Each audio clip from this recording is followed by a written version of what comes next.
Hello champions, welcome to origin. आज हम लोग पढ़ने वाले हैं टीपू सुल्तान के बारे में। और टीपू सुल्तान को जो है ना वो मैसूर का टाइगर कहा जाता था, है ना। जैसे आज हम लोग कहते हैं ना डॉक्टर एपीजे अब्दुल कलाम को मिसाइल मैन ऑफ इंडिया, उसी प्रकार से उस समय पे टीपू सुल्तान को मैसूर का टाइगर कहा जाता था, यानी कि मैसूर का बाघ। ठीक है, पढ़ते हैं इसके बारे में क्या था। Sometimes the company used directly military confrontation confrontation to protect and increase its political और इकोनॉमिक इंटरेस्ट। देखिए, हम लोगों ने बात किया कि 1757 से लेकर 1857 के बीच में अंग्रेज लगभग ना के बराबर उन्होंने डायरेक्टली किसी दूसरे स्टेट पे अटैक किया होगा वहाँ के धन संपत्ति को हथियाने के लिए। मतलब कि बहुत ही कम, रेयरली, है ना, रेयर में। लेकिन कभी कभी वो लोग क्या करते थे ना, कभी कभी वो डायरेक्टली भी अटैक कर दिया करते थे, ठीक है ना। लेकिन बहुत ही कम, ना के बराबर। ठीक है, बहुत ही कम क्या करते होंगे, लेकिन ना के बराबर। उसके बाद क्या हुआ, Mysore was ruled by powerful rulers like Hyder Ali. Mysore उस समय पे रूल किया जा रहा था, यानी कि मैसूर पे कंट्रोल था किसका, हैदर अली का। हैदर अली ने कब से कब तक राज किया मैसूर पे, 1761 से लेकर 1782 तक। एंड हिज फेमस सन टीपू सुल्तान, याद रखिएगा, हैदर अली का बेटा कौन था, टीपू सुल्तान। और टीपू सुल्तान को ही कहा जाता था मैसूर का क्या, टाइगर, याद रहेगा। आगे बढ़ते हैं फिर। तो हैदर अली का बेटा कौन था, टीपू सुल्तान, यानी कि टीपू सुल्तान का पिताजी कौन थे, हैदर अली थे। तो हैदर अली ने, यानी कि बाप ने आप कह सकते हैं इसके पिताजी ने राज किया कब से कब तक, 1761 से लेकर 1782 तक इसके बाप ने राज किया। और बेटे ने कब से कब तक राज किया, टीपू सुल्तान ने कब से कब किया, 1782। ये देखिए, जब ये मर गया तो तुरंत 1782 में ही राजा बन गया टीपू सुल्तान। और वो 1782 से लेकर 1799 तक इन्होंने राज किया मैसूर में। ठीक है, Mysore control the profitable trade of the Malabar coast where the company purchase pepper and cardamom. Mysore के अंडर में था मालाबार कोस्ट। मालाबार कोस्ट हमारा साउथ इंडिया में, मालाबार कोस्ट आप कह सकते हैं कि लगभग साउथ इंडिया में ही आपका ये पड़ता है। तो एक ये बंदरगाह था हमारा जहाँ पे कि अंग्रेजों के बड़े बड़े जहाज आके यहाँ पे रुकते थे। और चूंकि ये मालाबार कोस्ट किसके अंडर में था, मैसूर के राजा के कंट्रोल में था, यानी कि टीपू सुल्तान के कंट्रोल में था। तो यहाँ से जो भी सामान हमारा जाता होगा ईस्ट इंडिया कंपनी का इंग्लैंड, वो क्या करते होंगे, उस पर टैक्स वसूला करते होंगे। तो टीपू सुल्तान का यहाँ से बहुत ही ज़्यादा अच्छा खासा कमाई हो जाता था।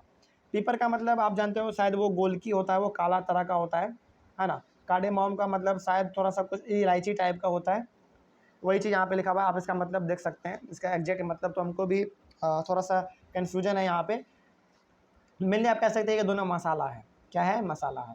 तो स्पाइसेस है जो कि हम लोग अपने मेनली खाने में यूज करते हैं। ठीक है, तो मालाबार कोस्ट जो कि हमारा एक बंदरगाह है, एक पोर्ट है हमारा, आप कह सकते हैं।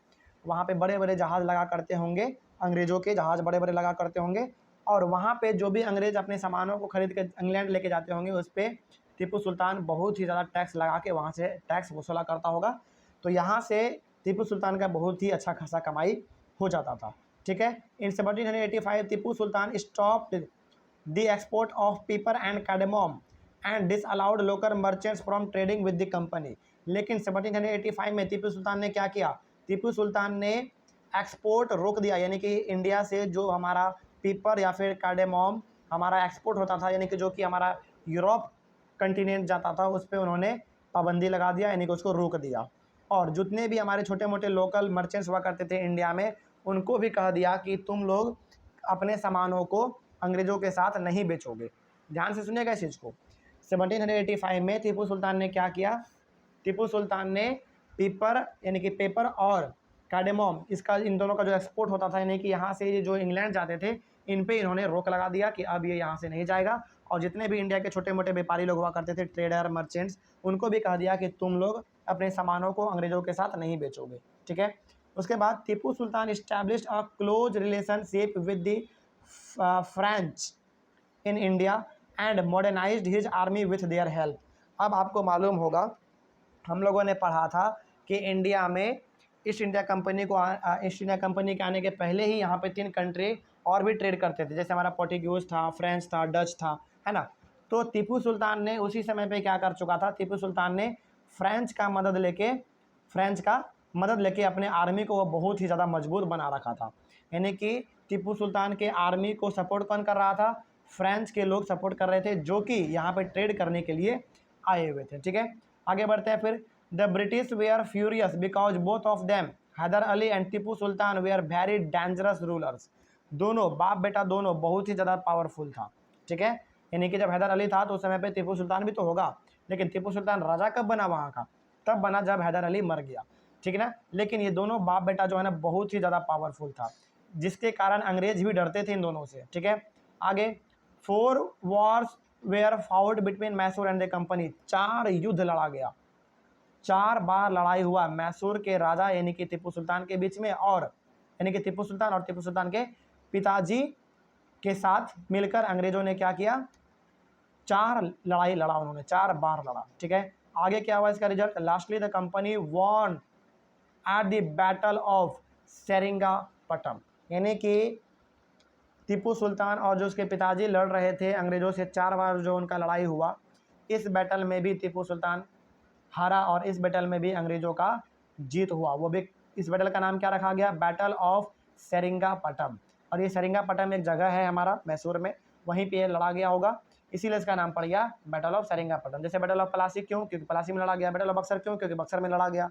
बैटल ऑफ सेरिंगापटम क्यों? क्योंकि सेरिंगापटम में लड़ा गया होगा। ठीक है, उसके बाद टीपू सुल्तान वाज किल्ड। जब अंग्रेज वॉर को जीत गया तो टीपू सुल्तान को मार दिया गया। And Mysore was placed under the formal ruling dynasty of the Wodeyars. अब देखिए यहाँ पे ध्यान से, मैसूर में कंट्रोल था किसका? मैसूर में कंट्रोल था टीपू सुल्तान और उसके पिताजी का। लेकिन टीपू सुल्तान और पिताजी के पहले भी यदि किसी का कंट्रोल था मैसूर पे तो वो था हमारा वेडियार्स का। वेडियार्स हमारा क्या एक डायनेस्टी है, जैसे आपने सुना होगा गुप्ता डायनेस्टी है ना, चोला डायनेस्टी है ना, उसके बाद मुगल डायनेस्टी, उसी प्रकार से हमारा था वोडियार्स डायनेस्टी। इसका यहाँ पे कंट्रोल था मैसूर पे। तो टीपू सुल्तान को हरा देने के बाद यानी कि उसको मार देने के बाद बैटल ऑफ सेरिंगापटम में उसको मार दिया गया टीपू सुल्तान को, और वहाँ का जो मैसूर का जो पूरा का पूरा कंट्रोल था वो किसको दे दिया गया? कंट्रोल दे दिया गया उसके पहले रूलर को, यानी कि वोडियार्स को दे दिया गया। ठीक है, और subsidiary alliance was imposed on the Wodeyars dynasty. लेकिन वेडियार्स को यानी कि जो सबसे पहला टीपू यानी कि जो मैसूर का सबसे पहला शासक था, जो कंट्रोल सबसे पहले जिसका हालांकि टीपू सुल्तान और हैदर अली चूँकि बाप बेटा था दोनों, इन दोनों का कंट्रोल होने से पहले मैसूर पे किसका कंट्रोल था? वेडियार्स डायनेस्टी का यहाँ पे कंट्रोल था। तो जब टीपू सुल्तान को सेरिंगापटम में हरा दिया गया तो वेडियार्स को मैसूर दे दिया गया कि लो भाई तुम्हारा ये था, तुम इसको कंट्रोल करो। लेकिन वेडियार्स के ऊपर भी इन्होंने सब्सिडरी अलायंस लगा दिया। और याद कीजिए सब्सिडरी अलायंस क्या? सब्सिडरी अलायंस वही अलायंस था, वही हमारा गठबंधन था जहाँ पे कि अंग्रेज क्या करेगा? मैसूर को प्रोटेक्ट करेगा किसी दूसरे राजा के अटैक से। बदले में मैसूर क्या करेगा? उसको कुछ ना कुछ रेवेन्यू देगा, कुछ ना कुछ पैसे देगा बचाव के रूप में। यही तो था हमारा मेनली सब्सिडरी अलायंस। लेकिन सब्सिडरी अलायंस में एक और चीज़ था, याद कीजिए, यदि राजा देने में असक्षम हो गया यानी कि राजा उसको पेमेंट नहीं कर पाया तो उस मैसूर का थोड़ा बहुत हिस्सा जो है ना वो कौन ले लेगा? अंग्रेज ले लेगा एज अ पेनल्टी, यानी कि एज अ जुर्माना। ठीक है, याद रहेगा ये चीज़। तो जो कि हमारा मैसूर का टाइगर कहलाता था टीपू सुल्तान, उसको भी अंग्रेजों ने हरा दिया, और टीपू सुल्तान को हराने के बाद उसको मार भी दिया। मारने के बाद जो मैसूर का सबसे पहला राजा हुआ करता था वोडियार्स डायनेस्टी, उसको वापस दे दिया गया और कहा कि यदि हम तुमको ये राज्य वापस दे रहे हैं तो हम दोनों के बीच में एक अलायंस होगा, यानी कि एक गठबंधन होगा, जिसके कारण होगा क्या कि हम तुमको प्रोटेक्ट करेंगे। जब दूसरा राजा तुम पे अटैक करेगा तो हम तुमको प्रोटेक्ट करेंगे, लेकिन बदले में तुमको क्या कर देना? कुछ पैसे दे देना। यदि तुम पैसे नहीं दे पाए तो हम तुम्हारे कुछ राज्य को हड़प लेंगे। ठीक है, यही था हमारा टीपू सुल्तान दी टाइगर ऑफ मैसूर के टॉपिक में। आई होप आपको ये भी समझ में आ गया होगा। Thank you very much and have a nice day.